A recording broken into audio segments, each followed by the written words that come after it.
Assalamualaikum warahmatullahi wabarakatuh. A'udzu billahi minasyaitonir rajim. Bismillahirrahmanirrahim. Alhamdulillahirabbil alamin. Wa bihi nasta'in wa ala umuri dunya waddin. Wassalatu wassalamu ala asyrafil anbiya'i wal mursalin wa ala alihi wa ashabihi ajma'in. Rabbi shrah li sadri wa yassir amri wahlul 'uqdatam min lisani yafqahu qawli, amma ba'du. Pertama-tama mari kita panjatkan puja dan puji syukur kita atas kehadirat Allah Subhanahu wa taala, karena yang mana Allah Subhanahu wa taala di sini telah memberikan kita nikmat, dan yang mana nikmat itu tadi berupa nikmat kesehatan badan jasmani maupun rohani, sehingga kita masih bisa melakukan aktivitas sebagaimana mestinya, yang insya Allah diridhoi oleh Allah Subhanahu wa taala. Amin amin ya rabbal alamin. Kemudian salawat beriringkan salam tidak pernah lupa untuk selalu kita curahkan kepada baginda kita, yaitu Nabi besar Muhammad sallallahu alaihi wasallam, dengan lafaz Allahumma sholli ala sayyidina Muhammad wa ala ali sayyidina Muhammad. Mudah-mudahan dengan salawat tadi kita mendapatkan syafaat di yaumil akhir dari beliau. Amin amin ya rabbal alamin. Baiklah, di video kali ini izinkan saya untuk menyampaikan materi, yang mana materi di sini masih berkaitan dengan mata pelajaran Mahfuzat kelas 1 Aliyah, dan yang mana pelajaran ini masih menggunakan sistem Pondok Pesantren Gontor. Sebelum saya lanjutkan video ini, jangan lupa dukung terus channel ini dengan cara like, komen, subscribe, dan share, serta bunyikan lonceng notifikasinya agar setiap saya upload video selalu muncul di HP kalian masing-masing. Dan pada itu saya meminta maaf kepada kalian semua apabila saya beberapa hari ini saya jarang upload video, dikarenakan ya ada kesibukan yang lain yang tidak bisa saya tinggalkan, seperti kayak saya ngajar, saya ngawas, dan bantu-bantu orang tua. Dan langsung saja mempersingkat waktu, jadi di video kali ini saya ingin membahas tentang mata pelajaran Mahfuzat itu yang berjudulkan tentang kata-kata bijak pilihan jilid 1. Maksudnya di sini kata-kata bijak pilihan di sini, yang mana kata-kata bijak di sini ialah kata-kata yang terpilih, dan pilihan di sini nih yang patut untuk yang kita lakukan. Sebenarnya kata-kata bijak dan kata-kata pilihan itu banyak ya. Cuman di video kali ini saya ingin membahas tentang kata-kata bijak dan pilihan, yang mana kata-kata bijak dan pilihan di sini masih berkaitan dengan kehidupan kita sehari-hari. Ya. Dan agar tidak agar kalian bisa memahami apa yang saya sampaikan di video kali ini, simak terus video ini sampai selesai. Baiklah, teman-teman, silakan diperhatikan di tampilan yang sudah saya tampilkan ini, yang mana di sini masih membahas tentang kata-kata bijak pilihan jilid 1. Ya, ini bunyi mahfuzatnya. In anta lam tazra wa absorta hasidan nadimta ala tafriti fi zamanil batri. Nah, yang artinya, jika engkau tak bercocok tanam, lantas kamu lihat orang memanen tanamannya, maka engkau pasti menyesal akibat bermalas-malasan pada masa bercocok tanam. Nah, maksudnya apa? Itu kan di bawahnya ada syarah atau penjelasan dan kesimpulan dari mahfuzat yang sudah saya bacakan tadi. Maksudnya usaha itu hendaknya dilakukan pada masanya. Nah, maksudnya usaha yang ingin kita lakukan itu hendaknya dilakukan pada masanya saat kita ingin berusaha. Contoh, kita ada tugas seperti kayak tugas pelajaran bahasa Arab. Nah, itu kita harus berusaha. Bagaimana caranya tugas bahasa Arab itu tadi bisa terselesaikan. Nah, itulah yang dinamakan usaha itu hendaknya dilakukan pada masanya, di mana pada saat masanya itu tadi kesibukan itu membutuhkan usaha kita tersebut.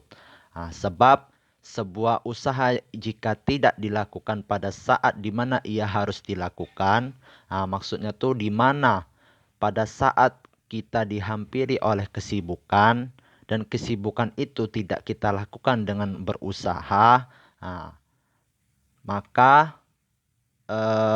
dia tuh tidak akan membuahkan hasil dan berakhir pada sebuah penyesalan. Jadi kesimpulan yang barusan saya sampaikan ini, hendaklah kita tuh melakukan sebuah kesibukan itu dengan usaha apabila sudah masanya. Dan jangan tidak dilakukan. Karena kalau tidak dilakukan, dia tidak akan membuahkan hasil dan itu akan berakhir dengan sebuah penyesalan. Nah, itu sering kali ya terjadi kepada di kehidupan kita sehari-hari.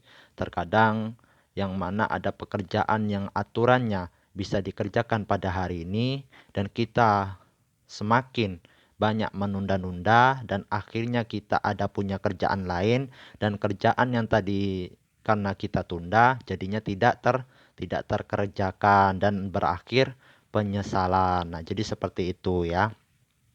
Kemudian selanjutnya mahfuzat yang kedua yang berbunyi wa idza kunta fi ni'mati far'aha fa innal ma'asiya tuzilun ni'ama.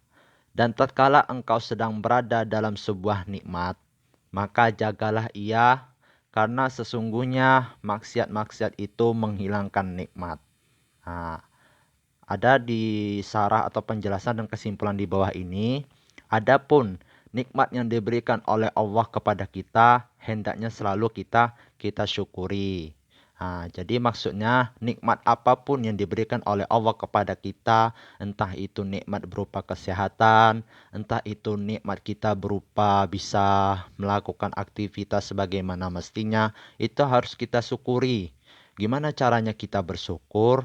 Ya kita bersyukur itu dengan selalu ingat kepada Allah, tidak hanya mengucapkan alhamdulillah, ya jangan sampai salah tafsir.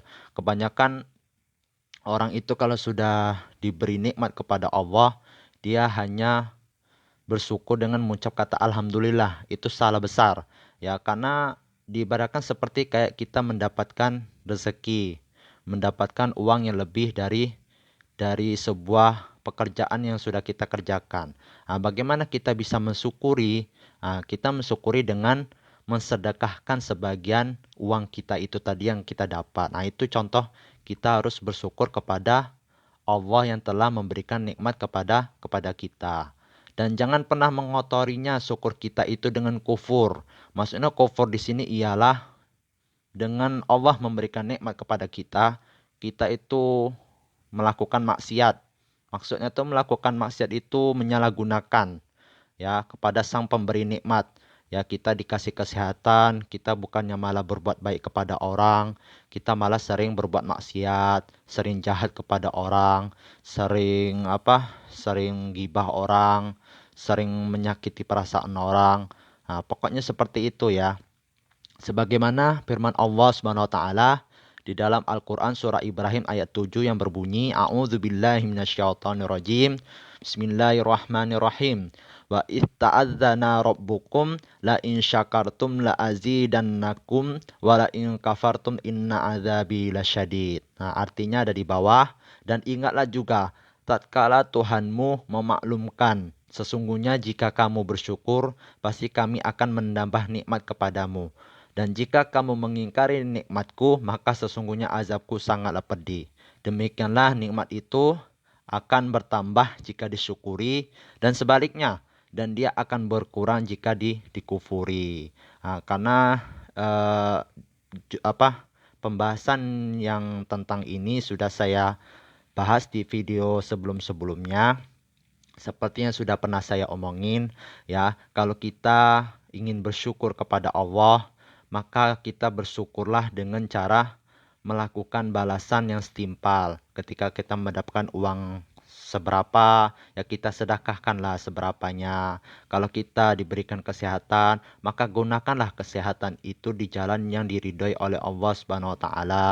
Nah, ketika kita diberikan amanah oleh seseorang, oleh orang, maka lakukanlah amanah itu agar orang itu bisa percaya lagi sama kita. Jangan sampai gara-gara kita diberi amanah kepada orang, kita menyalahgunakannya, tidak kita lakukan, ya orang itu jadi tidak percaya lagi, tidak percaya lagi sama kita. Ya nauzubillah min zalik gitu ya. Nah, jadi kesimpulan yang saya sampaikan di video kali ini, ya usaha itu harus dilakukan yang mana kesibukan itu telah ada pada masanya. Ya, jangan sampai kita menunda-nunda pekerjaan tersebut yang mana pekerjaan itu tadi bisa kita lakukan pada hari ini. Semakin kita banyak menunda, kan kita tidak tahu ke depannya tuh gimana, ya. Kedepannya itu kan kita pasti ada kesibukan lain. Nah, jadinya nanti karena ada kesibukan lain, kesibukan yang kemarin kita tunda-tunda jadi tidak terkerjakan, maka berakhirlah penyesalan. Ya, banyak itu sering terjadi kepada di kehidupan kita sehari-hari gitu ya. Jadi jangan sampai kita itu menunda-nunda pekerjaan yang mana pekerjaan itu bisa kita lakukan pada hari tersebut. Sebagaimana pepatah mengatakan yang berbunyi la tuakhir amalaka ilal ghaddi. Janganlah suka menunda-nunda pekerjaan yang bisa kamu kerjakan pada hari ini sampai hari esok. Nah, maksudnya apa ya? Sudah seperti saya jelasin tadi. Jangan suka menunda-nunda. Nah, kemudian kesimpulan dari tentang nikmat itu tadi, kita mau diberi kayak manapun oleh Allah Subhanahu wa taala, tetaplah bersyukur kepada Allah Subhanahu wa taala. Gimana cara bersyukurnya? Dengan memberikan sebagian yang nikmat telah diberi kepada Allah itu kita berikan sebagiannya kepada orang lain. Ya, dan lebih bagusnya lagi kita selalu melihat ke bawah, jangan melihat ke atas. Ya, peribahasanya tuh kita yang membeli peribahasanya tuh kadang ada orang suka membanding-bandingkan kan. Kadang kita punya motor, tetangga sebelah malah punya mobil. Jangan melihat ke atas, itu namanya melihat ke atas, kita melihat ke bawah. Ya, kita bersyukur kita masih punya kendaraan motor. Banyak orang di bawah kita di luar sana, dia pengen beli motor tapi dia nggak punya uang. Aku cuma punya sepeda. Jangan seperti itu. Kita harus bersyukur. Banyak orang di luar sana pengen punya sepeda, tapi dia tidak mempunyai uang untuk membeli sepeda itu. Ya, saya cuma jalan kaki, saya nggak punya sepeda, saya nggak punya motor. Ingat di luar sana, banyak orang yang nggak bisa jalan kaki, lumpuh, cacat dari mulai lahir sampai dia besar. Kehidupannya itu susah. Nah, jadi kita harus bersyukur. Lihat ke bawah, jangan lihat ke atas. Nah, mungkin hanya itulah yang dapat saya sampaikan ya. Lebih kurangnya saya mohon maaf. Nah, jadi itulah secara singkat pembahasan tentang materi kata-kata bijak dan pilihan, yang mana kata-kata bijak dan pilihan di sini masih berkaitan dengan kehidupan kita sehari-hari. Mungkin hanya itulah yang dapat saya sampaikan. Lebih kurangnya saya mohon maaf apabila ada kata-kata saya yang salah. Itu datangnya dari diri saya sendiri. Dan apabila ada kata-kata saya yang benar menurut kalian semua, itu datangnya dari Allah Subhanahu wa taala. Karena pada hakikatnya yang memiliki kebenaran dan kesempurnaan itu ialah hanya Allah Subhanahu wa taala. Sebagaimana pepatah pernah mengatakan, al-insanu mahalul khoto'i wan nisyani. Manusia itu tidak pernah luput yang namanya dari lupa dan kesalahan. Ya, mungkin hanya itulah yang dapat saya sampaikan. Lebih kurangnya saya mohon maaf. Ya, the next video selanjutnya. Sampai jumpa di video selanjutnya. Dan saya akhiri Syukron ala ihtimamikum. Astaghfikum. Assalamualaikum warahmatullahi taala wabarakatuh.